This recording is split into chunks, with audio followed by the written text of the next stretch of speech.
हजरत Ayesha Siddiqa रज़ी अल्लाह ताला अन्हा फरमाती हैं, मेरे पास एक औरत आई तो मैंने उसके साथ 2 बेटियां थी उसकी, मेरे पास 3 खजूरें थी, मैंने उस बीबी को दे दी। 2 बेटियां थी। उस औरत ने क्या किया, मैं देख रही थी, माँ थी ना और बेटियों की माँ थी। उसने पहले एक एक खजूर दोनों बेटियों के मुंह में डाली और फिर जो खजूर उसके पास बच गई, मेरा ख्याल था ये खाएगी, लेकिन उस माँ ने उस खजूर के 2 टुकड़े किए और वो भी अपनी बेटियों के मुंह में डाले। हजरत आयशा सिद्दीका फरमाती है, उसका अमल इतना हसीन था, उस बीबी के इस अमल के अंदर इतना हुस्न था कि मेरी आंखों में भी वो बात रह गई, दिल में भी रह गई, रूह में भी समा गई। उसके हुस्न और तासीर को मैं भुला न सकी। शाम तक वो कैफियत, वो अंदाज, वो उस औरत का तर्ज, उसका वो अंदाज मेरी तबीयत के अंदर बार बार मुझे उसकी तरफ मुतवज्जे करता रहा।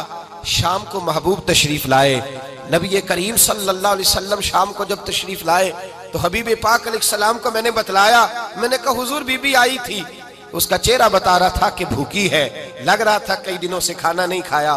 3 खजूरें थी ही मेरे पास 3, 2 बेटियों को दे दी, वो खा सकती थी, लेकिन या रसूल अल्लाह सल्लल्लाहु अलैहि वसल्लम उसने खाई नहीं, वो भी खजूर 2 टुकड़े करके बेटियों में बांट दी है। हजरत आयशा कहती है, देर तक हुजूर मेरी बात को सुनते रहे, देर तक मेरी तरफ देखते रहे, उस तसव्वुर को, बेटी के प्यार के उस जायके देर तक महबूब महसूस करते रहे। और फिर फरमाया, आयशा जो दुनिया में बेटियों की वजह से आजमाया जाएगा, जब कयामत का दिन आएगा तो रब उससे हिसाब नहीं लेगा, बेहिसाब ही जन्नत में दाखिल फरमा देगा। अल्लाह फिर उससे हिसाब नहीं लेगा जो बेटी के सबब से आजमाया जाए। यानी हुजूर ने बाप को कहा कि बेटी को मुसीबत ना समझना, अगर कभी उसके मेके से झगड़े का पैगाम भी आ जाए, अगर कभी दोबारा तुझे उसकी तरफ पलट कर जाना भी पड़े। मेरे नबी पाक सल्लल्लाहु अलैहि वसल्लम से किसी सहाबी ने कहा था, या रसूल अल्लाह बेहतरीन सदका कौन सा है? हुजूर बेहतरीन सदका कौन सा है? वो मेरा माल जो अल्लाह के रास्ते में खैरात करूं तो रब मुझे ज्यादा अजर अता करे, वो कौन सा है?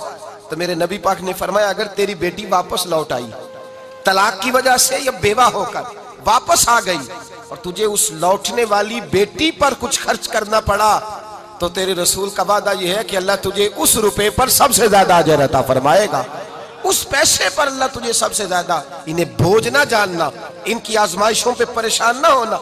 घर कभी बेटी का पैगाम आ जाए कि उसको फिर से ये तकलीफ हुई है, बाप समझने लगा था कि मैं तो फारिग हो गया, निकाह करके मैं फारिग हो, फिर अगर कभी उसे पैगाम आए तो मेरे मुस्तफ़ा करीम ने फरमाया वो परेशान ना हो, वो दुखी ना हो, बल्कि जो बेटी की वजह से आजमाया जाएगा उससे तो हिसाब ही नहीं लिया जाएगा, अल्लाह बगैर हिसाब ही जन्नत अता फरमा देगा।